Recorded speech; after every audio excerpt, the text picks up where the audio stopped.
Welcome to the GuildRock server, and what I'm going to be doing today is just showing you how to use the community gold farm that Dicky the Dude built a while back, and additionally the Piglin Bartering farm that we've got near to it. So basically, going down TQ's nether hub, you end up at minus 215, 82, 204, and you can see this quartz and gold to the server gold farm bit there. Just down to the side we also have Piglin Bartering station there as well. So we are going to get in our boat down our nether highway. Okay, we've come to the end of the highway and there's our portal, so we're going to hop straight through that.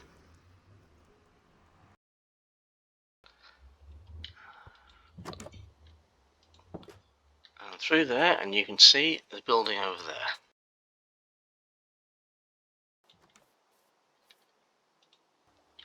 So straight away, in order to make it work, you're going to need to rethrow all the tridents. So they're all in here.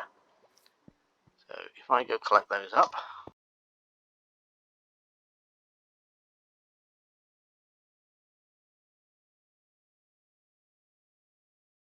Okay, the next thing I want to do is want to see how many flint and steels we've got on there, because we have a supply of flint and iron there to make them, and we should have loads and loads of shulkers full of flint and steel there. We also have a few looting 3 swords lying around there, so I'm going to go up to the on-off switch and the flint restock. And I can see that this hasn't been touched since I was last here, so that's great. So we also have additional looting 3 swords here that BSP's put up there. So what we do is we get our looting 3 sword out once we know that's all full. If not, we go grab a shulker of flint and steel and put them in there, making sure to take the shulker out of that, otherwise we'll lose the shulker. Basically, we can then go up this here to the 2nd floor, and we can check the state of the flint and steel there as well in these areas, and drop back down. So there are 4 restock points all in all, 2 on this floor, 2 above.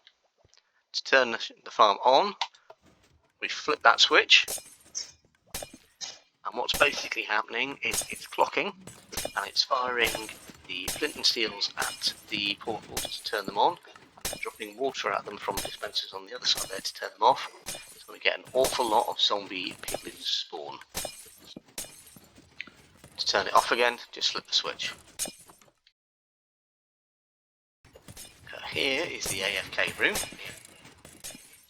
Again, another looting 3 sword there, and a sign saying do not swing your sword around here. There is a trip wire there, and basically what that's doing, that's triggering the trident killer. So whenever a zombie piglin bumps into that, it's triggering a clocking system which fires off the trident killers, and all you really want to do here is sit somewhere around here so you can collect the XP that's coming around.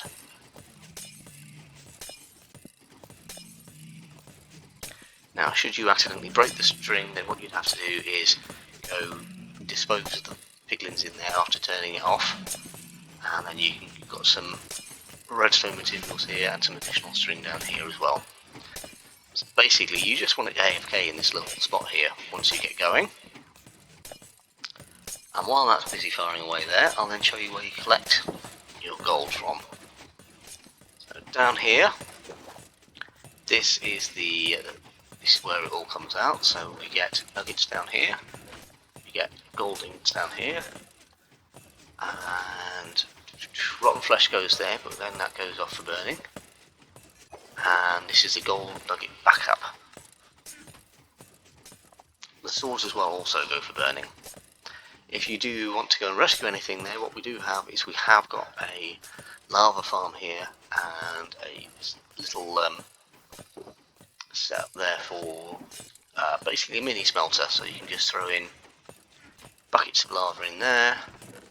You usually have a few buckets there, and you can see some gold nuggets there. So I'm going to go pinch those, grab the overflow, drop them in there for the moment.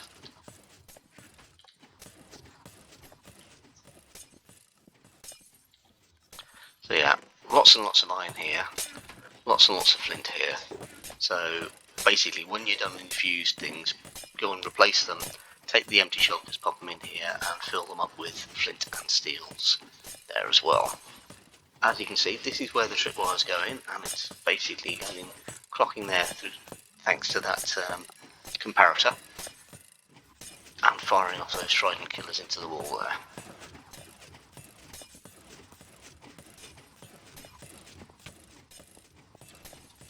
So back to the AFK spot to go get my XP.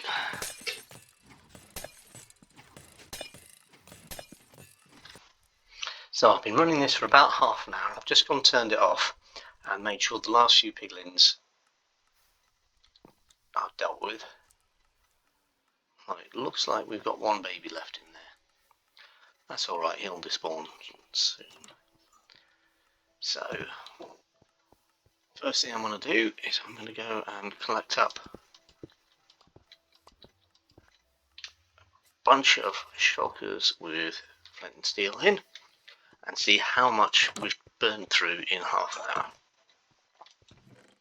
So we've burned through a full shulker, 5 that were in the hopper, and that's another 12 as well. So I'm going to want to destroy that shulker, pick up the empty,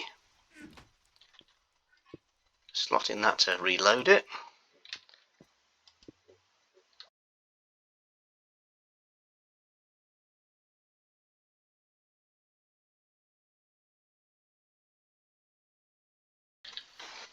Okay, so I'm going to get a load of flint and steel and start crafting them up.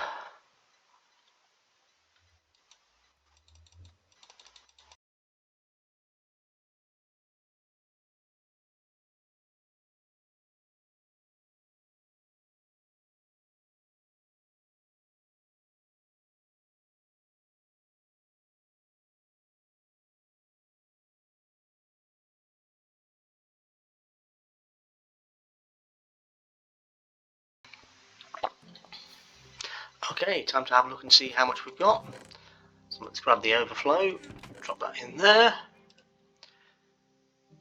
So each of these rows is effectively going to be a stack of gold ingots, and we've got these as well. So let's go craft all these up.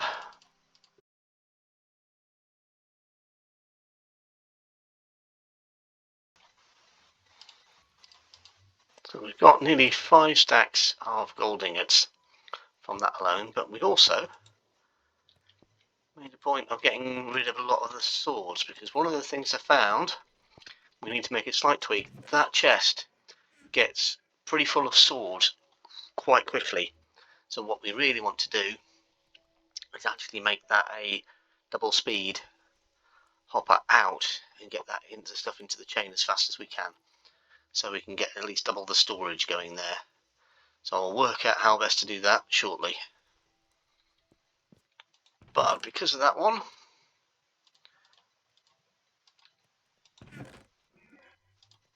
we got ourselves an additional 79 ingots. So let's just convert those. Lovely.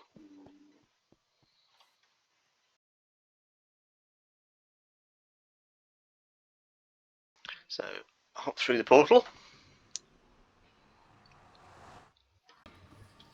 Now there's one last thing to check here. There are occasionally some overflow piglins, so if we just wait for those to die,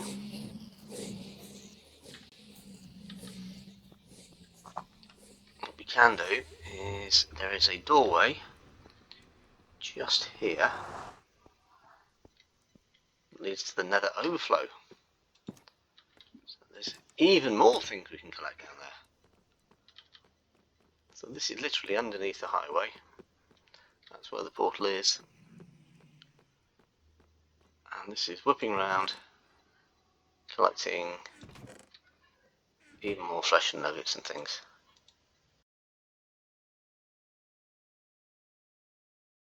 And that's the last out there. So we've got another 13 nuggets there that we can use.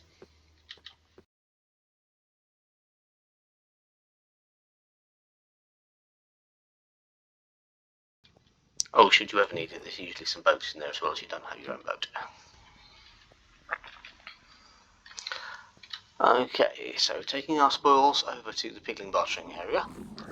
Let's just craft up those last few gold ingot bits. And let's take this opportunity to clear out some of our inventory a little bit, because we are going to get an awful lot of things in trade, so we want to make sure that we've got some space to put it all.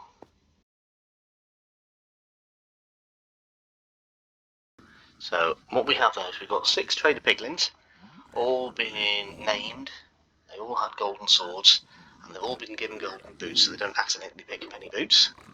You've got a pressure plate there, leading to a comparator into a block, which is going to create a clocking system, and it's going to cause that to move up and down, which will aggro the piglins.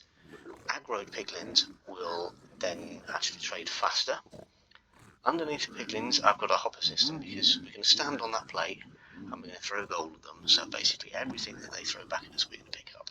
But there's going to be so much stuff that we might not always be able to pick it up. So we also have 2 levers there that turn on hoppers that just empty the things into the chest there. While the hoppers are on, you can't throw gold at them because it will just go straight into that chest. We also got a little bit of a furnace there, so should we need to, we can go and burn these things. So I'm just going to go stand on here, and you'll see that's gone there, and they're aggroed. Now I'm going to just throw that like that, and that's how fast it tore through a whole stack of gold ingots.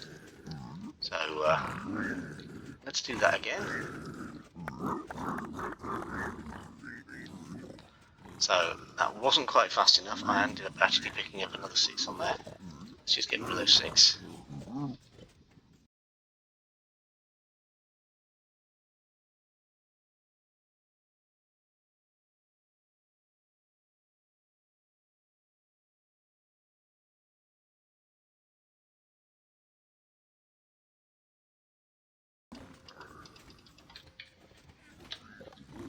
Okay, so with that gold we got there, we've got an insane amount of stuff.